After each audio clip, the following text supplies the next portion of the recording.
نن موږ وایو د تبلیغي جماعت تعارف او د هغه کار. نو تبلیغي جماعت چې کوم دی دا د بر صغیر په پاک و هند او بنگلادیش صرف په دا علاقه کې دا نه دی موجوده،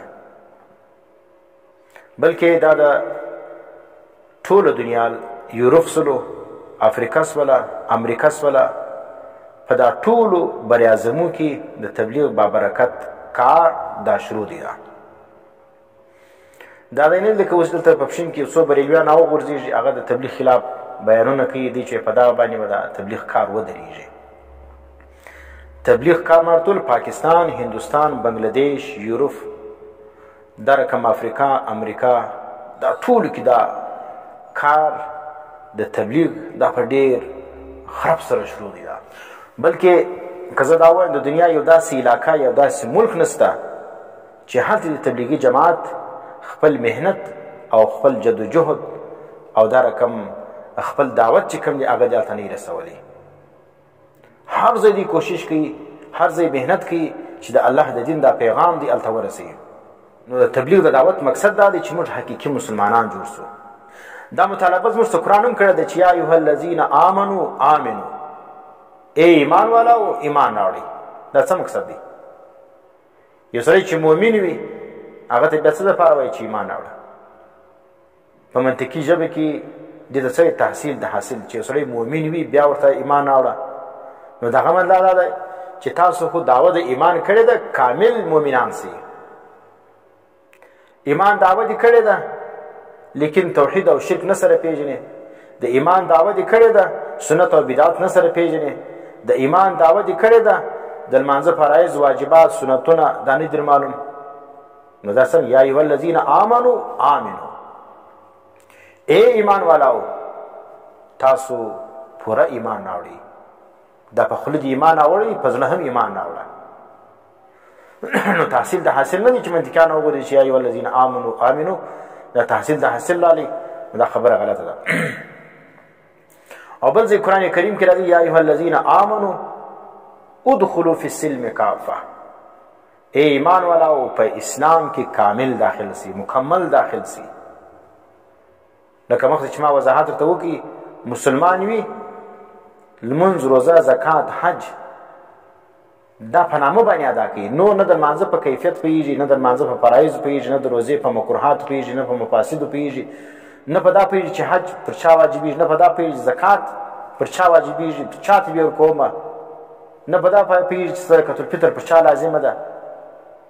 صحیح سلو دغه د اسلام احکامات چې کوم دي الله مؤمنان ته فرمایي چې ادخلوا فی السلم کافه، چې څه رقم دي په خوله دعوه کړې ده پوره پوره پکې داخل سه.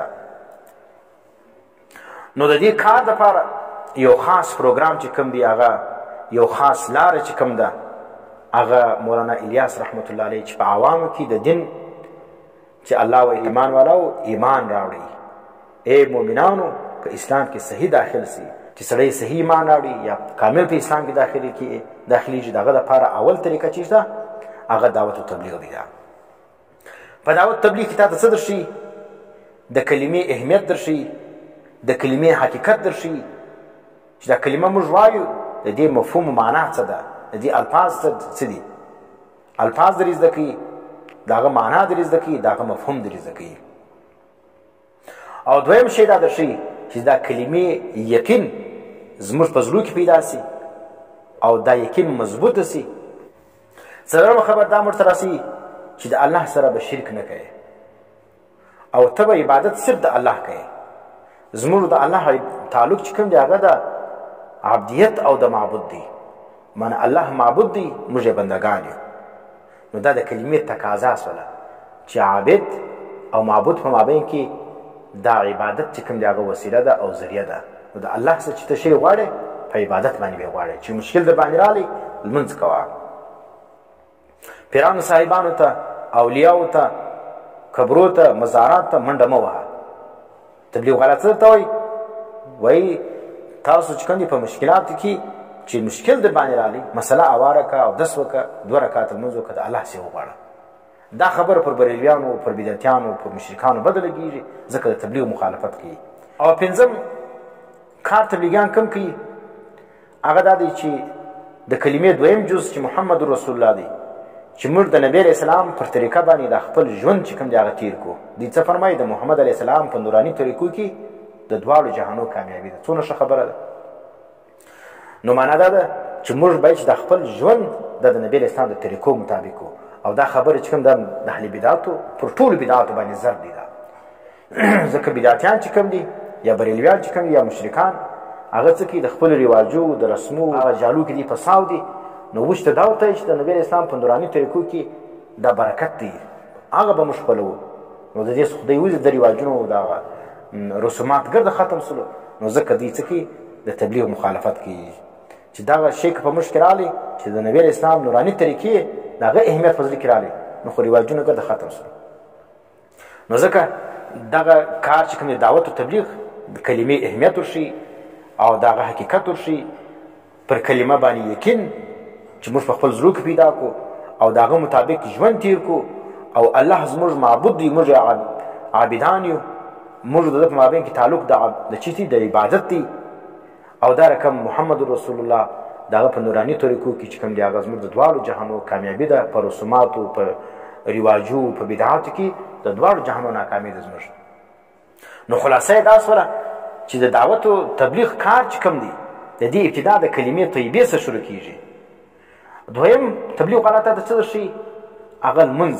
نو د هغه پر پابندي باندې تا ته ډېر زور درکوي چې تاسو د لمانځه اهتمام کوئ. دریم څه درشي دریمه خبره تبلیغ والا تا ته دا درشي چې هر مسلمان باندې به قدر ضرورت دین زده کول دا لازم دی. باید چې هر مسلمان که نر دی که ښځه دی چې 24 ګنټې زندګي دی تیري پر ده باندې دومره قدر علم دا لازم دی. نو دا هم چې کوم یا د بریلویانو د بدعتیانو د دې ګمراهانو خلاف دا یو غټ ضرب دی پر دوی باندې چې دا خبره تبلیغ والا وکړي چې تاسو دین زده کړئ. نو په دې کې چې کوم هغه دي رسوماتو د بدعاتو د خرافات دا ګرد پکې ختمیږي. ځکه چې سړی علم نه کړي تعلیم یې نه کړي نو بیا دا نور معنی دا سنت کې بدعت دي. نو وش تبلیغ والا دا خبره کوي تاسو علم حاصل کړئ نور ښځې دواړه حاصل کړئ. نو په دې کې چې کوم دی هغه د دې کاروبار چې کوم دی هغه کوي. نو تبلیغ والا سره چې د اهل بدعت اختلاف کوي دا اختلاف د دین نه دی دا اختلاف د خېټې دی. دا د تبلیغ والا مخالفت چې دا کم سیفیان کوي یا د بریلویان کوي یا د نور کوي دا د دین اختلاف نه دی دا د خېټې اختلاف دی. دا ځکه تبلیغ والا د دې کاروبار ودرېږي او بیا دا خبره چې کوي تبلیغ والا چې دا علم به قدر ضرورت پر هر مسلمان باندې. نو په هر مسلمان کې ښځه هم داخل ده. ښځه به هم دا مسالې زده کوي چې دا حلال دی دا حرام دی دا سنت دی دا بدعت دی دا جایز دی دا ناجایز دی. نو اوس دا شیان چې معلوم سلو چې د قبر لپاره به پوښ نه جوړوي قبر باندې به طواف نه کوي پر قبر د قبر څخه به خردې نه راوړي. دا شیان چې دا ښځې زده کړه نو خو د پیر صاحب کار ودرېدی. نو ځکه دا جاهل پیران چې کوم دي هغه د تبلیغ په دا وجه مخالفت کوي.